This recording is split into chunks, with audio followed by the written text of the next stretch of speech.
السلام علیکم دوستوں، آج کی اس ویڈیو میں ہم ایک نہایت حساس اور اہم معاملے پر بات کرنے جا رہے ہیں جس نے پاکستان کے سیاسی منظرنامے کو ہلا کر رکھ دیا ہے، اور وہ ہے شہزاد اکبر پر حالیہ حملہ اور پاکستان تحریک انصاف کی موجودہ سیاسی حکمت عملی۔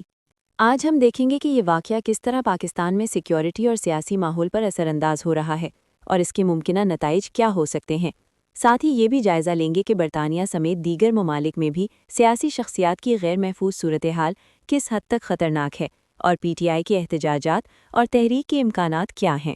سب سے پہلے شہزاد اکبر پر حملے کے پس منظر کو دیکھتے ہیں۔ شہزاد اکبر، جو کہ سابق حکومت میں ایک اہم عہدے پر فائز تھے، پر حملہ اس بات کی علامت ہے کہ پاکستان میں سیاسی اور قانونی شخصیات بھی مکمل طور پر محفوظ نہیں ہیں۔ اس حملے نے یہ سوال پیدا کر دیا ہے کہ ہماری سیکیورٹی ایجنسیز کس حد تک مؤثر ہیں اور کس طرح سیاسی مخالفت اور انتقامی کارروائیاں کسی بھی وقت طاقتور افراد کو نشانہ بنا سکتی ہیں۔ یہ بھی قابل غور ہے کہ شہزاد اکبر کی شخصیت اور سابق سیاسی اور قانونی کردار نے انہیں ایسے ہدف میں بدل دیا کہ بعض عناصر انہیں سیاسی دباؤ یا انتقام کے لیے نشانہ بنا سکتے ہیں۔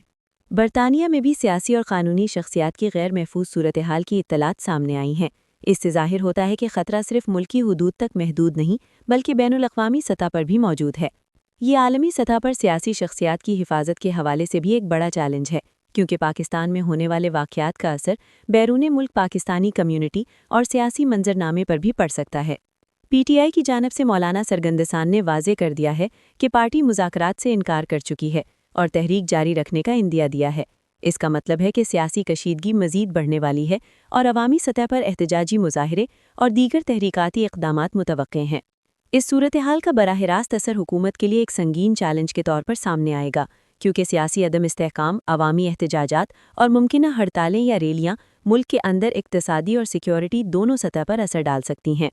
اس وقت پی ٹی آئی کے احتجاجات کی حکمت عملی عوام کو متحرک کرنے، میڈیا پر اثر ڈالنے اور حکومت کو دباؤ میں لانے کے گرد گھوم رہی ہے۔ اگرچہ پارٹی کا موقف مذاکرات سے انکار کا ہے، لیکن عوامی حمایت اور احتجاجی تحریک کی کامیابی کا دار و مدار اس بات پر ہے کہ عوامی جذبات کس حد تک پارٹی کے ساتھ ہم آہنگ ہیں۔ دوسری طرف حکومت کے لیے یہ ضروری ہے کہ وہ سیکیورٹی انتظامات میں اضافہ کرے، سیاسی شخصیات کو تحفظ فراہم کرے اور عوامی رد عمل کو پرامن رکھنے کے لیے حکمت عملی مرتب کرے۔ شہزاد اکبر پر حملے کی صورت میں ہمیں یہ بھی دیکھنا ہوگا کہ آیا یہ محض ایک تنہا واقعہ ہے یا اس کے پیچھے منظم سازشیں موجود ہیں، کیونکہ اگر ایسا ہے تو اس کے اثرات نہ صرف پاکستان میں بلکہ بین الاقوامی سطح پر بھی محسوس ہوں گے۔ موجودہ سیاسی ماحول میں جہاں پی ٹی آئی احتجاج کی تیاری کر رہی ہے، عوامی مظاہرے، ریلیاں اور دیگر تحریکاتی اقدامات حکومت کے لیے ایک بڑا چیلنج بن سکتے ہیں، اور اس کا اثر ملک کے امن و امان اور اقتصادی صورتحال پر بھی پڑ سکتا ہے۔ اس لیے اس وقت سب سے اہم کام یہ ہے کہ عوام کو معلومات فراہم کی جائیں، سیاسی شخصیات کی حفاظت یقینی بنائی جائے اور عوامی احتجاجات کو پرامن طریقے سے منظم کیا جائے تاکہ کسی بھی قسم کے غیر ضروری نقصان یا تشدد سے بچا جا سکے۔ سیاسی ماہرین کا کہنا ہے کہ شہزاد اکبر پر حملہ اور پی ٹی آئی کے احتجاجی اقدامات ایک دوسرے سے جڑے ہوئے ہیں، اور اس وقت پاکستان میں سیاسی کشیدگی کی سطح بلند ترین حد پر پہنچ چکی ہے۔ حکومت کو چاہیے کہ وہ عوام کے مسائل اور سیاسی حالات کے درمیان توازن قائم کرے اور سیکیورٹی کے مؤثر اقدامات کے ذریعے نہ صرف سیاسی شخصیات بلکہ عام شہریوں کو بھی تحفظ فراہم کرے۔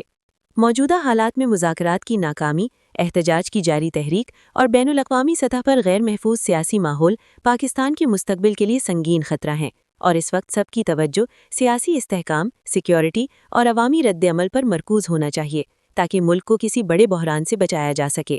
ساتھ ہی یہ بھی ضروری ہے کہ ہم شہزاد اکبر جیسے اہم شخصیات کے کردار اور ان کے فیصلوں کو سمجھیں، کیونکہ ان کی قانونی اور سیاسی سرگرمیاں بعض اوقات عوام اور مخالفین کے لیے حساس مسائل پیدا کر دیتی ہیں۔ اس کی وجہ سے ایسے ہدف بن جاتے ہیں جس کا اثر پورے سیاسی نظام اور عوامی اعتماد پر پڑ سکتا ہے۔